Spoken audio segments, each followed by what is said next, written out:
Chapter 10. Several days have passed since the events at Ain. The peaceful reprieve allowed Rod's wounds to heal. New scars, however, bring with them new memories. The wound from the incubus saliva is still tender, keeping his left hand and forearm in bandages. Rin is quite astonished by, and a bit suspicious of, his new friend's remarkable recovery. He never asked, though, feeling that Rod's actions over the previous few days have earned him a bit of privacy. Upon their return to the cabin, Rod slept for several days. Nothing would stir the man from his dead slumber. This gave Rin an opportunity to repay his kindness. The loss of one of Rod's pistols left him vulnerable. He is a hunter that perfected the art of dual wielding. Not many men are capable of firing a precise shot from the hip, but two at once is strictly unheard of. Very few men mastered this talent. Rarer still is how gracefully Rod pulls it off. Each shot met its mark in the church with eerie accuracy. Not even Lopan had that type of skill. The more he dwelled on it, the more uneasy Rin became. At any time, Rod could harm Rin and his family with minimal effort. Putting such trust in a stranger scratches at Rin's soul. He knows hunters are among the few people who can be trusted in the Wasteland, but even these people have their own ulterior motives. Resources outside the major cities seem to become scarcer with each passing year. Rebecca has mentioned the possibility of migrating to Midland. The thought of becoming casteless haunts Rin. He knows the price Rebecca and Enya would have to pay to live in the City of Steam. The thought of his wife and child becoming someone else's pleasure brings his blood to a boil. "I'd rather starve out here in this forsaken forest than subject my family to that life." Rin shakes the visions from his mind and continues with Rod's gift. His train of thought returns to Rod, the stranger. No, the hunter. After earlier events, he is now family. Rin ponders this a bit further before ending the internal debate. Rod is indeed family. The old tinker fastens both halves together and surveys the weapon for any deformities. "This will be a grand gift for an honorable man," Rin says, lighting his pipe and admiring the workmanship. Another day slips through Rod's fingers before he finally wakes. He is greeted with his clothes clean and neatly folded at the foot of the bed. The aroma of fresh bread rouses him to his feet. He slips on his faded jeans, then his white t-shirt. The smell of peppermint fills his nostrils as the shirt slides down his face. Rod grabs his boots and walks out of the room to the ladder and descends. The hunter hears the soft sounds of Rebecca and Enya baking in the kitchen. Rod takes a moment to slip his boots on before walking toward them. Enya spots Rod first. She yelps in youthful excitement as she rushes over and dives in for a warm embrace. Rod steadies himself for impact as Enya's long hair crashes into his face. "You're finally awake. You've been sleeping forever. Me and Mama have been baking up a storm. We have plenty of leftovers, and I'm sure you're loads hungry." "Hush up now, Enya," Mama says, kneading the fresh dough. "Give the poor man a second to wake up." "Sorry, Mama. Sorry, Rod," Enya replies. "It's no problem, really. I would definitely love something to eat," Rod says. "Of course, we'll get lunch started. Rin's in the barn. He wanted you to go out once you awoke.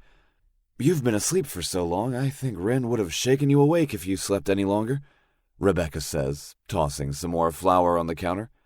She rubs the dough across the flour. "How long have I been out?" Rod asks. "Almost 4 days," Enya answers, as she pulls several tins from the cupboard. "How do you feel?" Rebecca asks. She wipes the excess dough and flour from her hands with her apron. She walks over to Rod and feels his head. I feel like I've been beaten with a bat, Rod answers with a curious look to Rebecca. She has a contemplative look about her as she feels his left cheek. Rebecca scans his eyes before speaking. You had a fever for 2 days. I assumed it was from the wounds on your arm. She unravels a section of cloth from his forearm and looks over the wound. She adds a touch of pressure, examining Rod's reaction. His face is calm and silent. Rebecca smiles warmly. Nothing some catnip and peppermint couldn't cure. Now, run along and see your friend. He's been dying to show you something. She refastens the bandage before returning to her dough. Yes, ma'am, Rod says. And thank you. He turns and heads to the front door. The sound of Rebecca and Enya singing softly floods through his ears as he exits the house. It's dark when he first enters the barn. The only light is a small glow toward the back. Rin's massive shadow paints across the wall. Rod walks carefully, giving his eyes enough time to adjust. Rin is hunched over the bench, whistling a quiet tune to himself. He begins to whisper lyrics too quietly for Rod to discern what he's singing. Rin stops suddenly and rears his head as Rod comes within feet from him. Noticing that it's Rod, he smiles. You're finally awake. Rin greets the hunter with a hearty handshake. How are you feeling? Much better, thank you. Enough of that, Rin scoffs. What did I tell you about that? You have no need of thanks in my home, your family. You've done more than anyone would have for my family. I'm eternally grateful. Sorry, force of habit, I guess, Rod says. His eyes curiously move to the workbench. So, what are you working on? Rin's bushy brows almost leap off his face at the question. He grabs his pipe and ushers Rod over. It's a gift for you. It's the very least I could do for you. You risked everything to save me and Enya, at the cost of one of your guns and health, no less. Rod looks down at Rin's new labor of love. His eyes widen from the old tinker's craftsmanship. It's a much larger-looking revolver. Rod picks it up. He runs his fingers over the smooth, dark metal finish of the barrel. It's so light, he says. I've a technique that tempers the metal to be lighter without adversely affecting its strength. Learned it from my old mentor, Rin says. He extends a hand. Rod gives the gun to him, and he snaps his wrist, pivoting the barrel down. This reveals the cylinder housing. You load the slugs like this. I've gone ahead and made you several rounds of different types. Lead, silver, rock salt. Rin displays a .50 caliber bullet. And this bad boy. On impact, the chemicals create an emulsion that burns demons from the inside. It's like lava to them.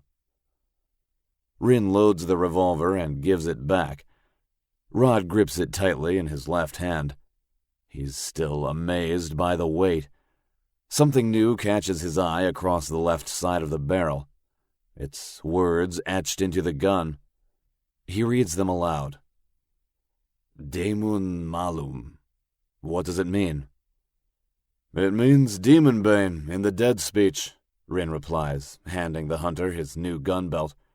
Rod slings the belt around his waist and slides Daemon Malum into its holster. Shit, he even modified the holster, Rod thinks. Rin slides Rod's 1911 across the bench. I've made a few tweaks to your other gun. I improved the hammer and trigger. Your work is some of the best I've ever seen, Rod says, holstering his pistol. If you're going to do anything, make sure you do it right.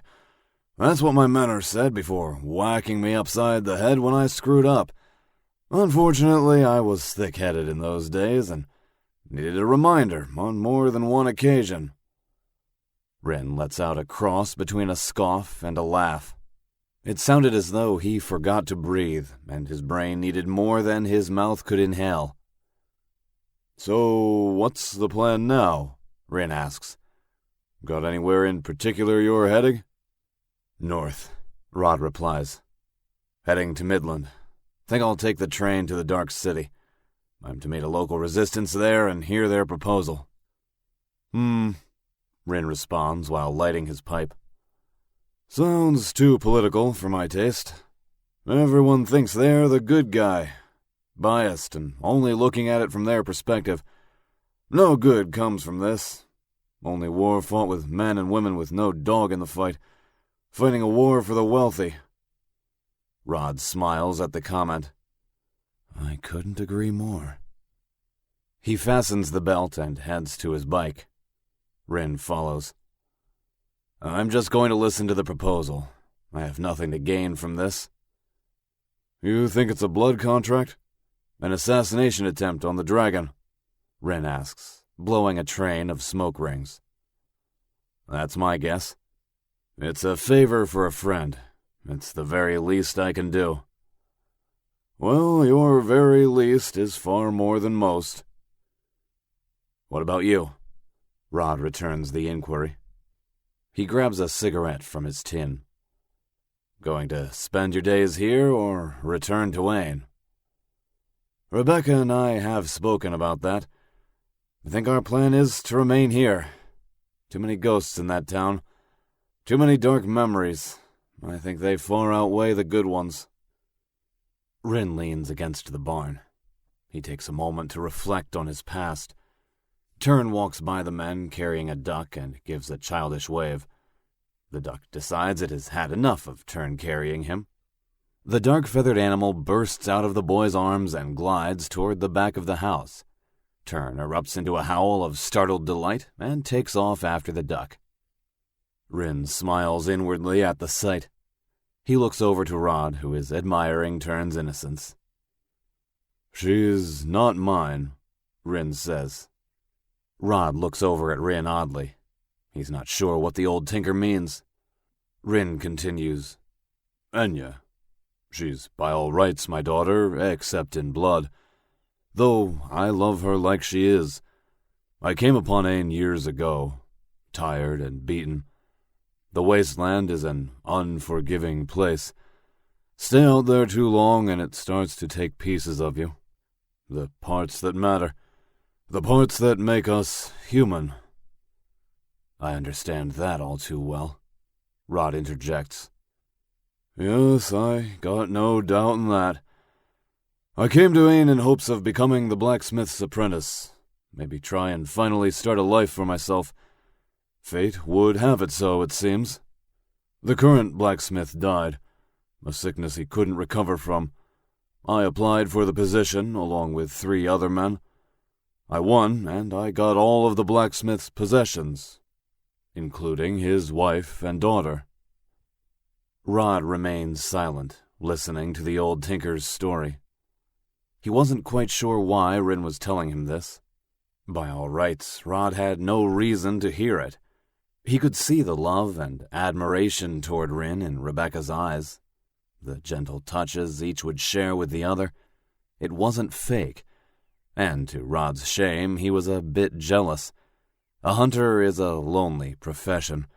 You live and die in isolation. Any job could very well be your last.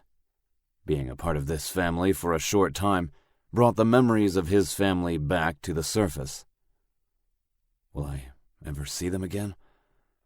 Will they have anything to do with me? The questions terrified Rod more than any demon. Rejection from your loved ones is a fate far worse than death for him. He remained silent as Rin continued his tale. I knew this wasn't going to be easy, but I made do. I took it slow. Rebecca and Enya slept in the master bedroom for the first year or so. I slept in the living room. I think Rebecca contemplated killing me many nights for the first few months. I could feel her standing over me while I slept.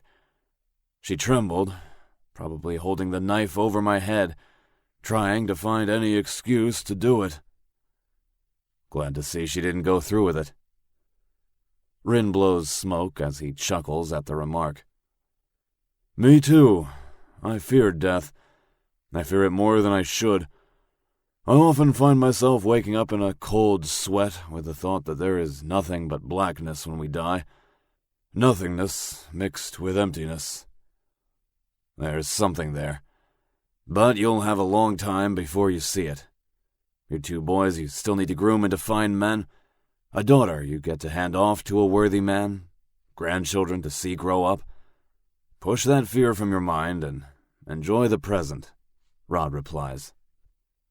You're right, but that's easier said than done. Life wouldn't be worth living if it was easy, Rod answers, looking up to the sky. And it looks like the day is getting away from me. If I'm to make it on time, I'll need to head out today. At least join us for lunch, so everyone will see you off one last time. I think I can manage that. The men return to the house at just the right time. Rebecca and Enya have finished setting the table for lunch. Rin calls for the boys to wash up. The family enjoys a hot meal of roasted vegetables, meat pie, and bread. Rod relishes one last moment of Rin and his family. A wonderful snapshot of a family being something at its most fundamental core, people loving each other for who they are. As the day marches to late afternoon, Rod says a final farewell to the family. He straddles Stacy and takes off through the petrified forest, backtracking the way he initially came with Enya. As Rod passes out of the forest, he notices the rotting corpses from the ditch. The ordeal from several days prior, now nothing more than food for the passing buzzards.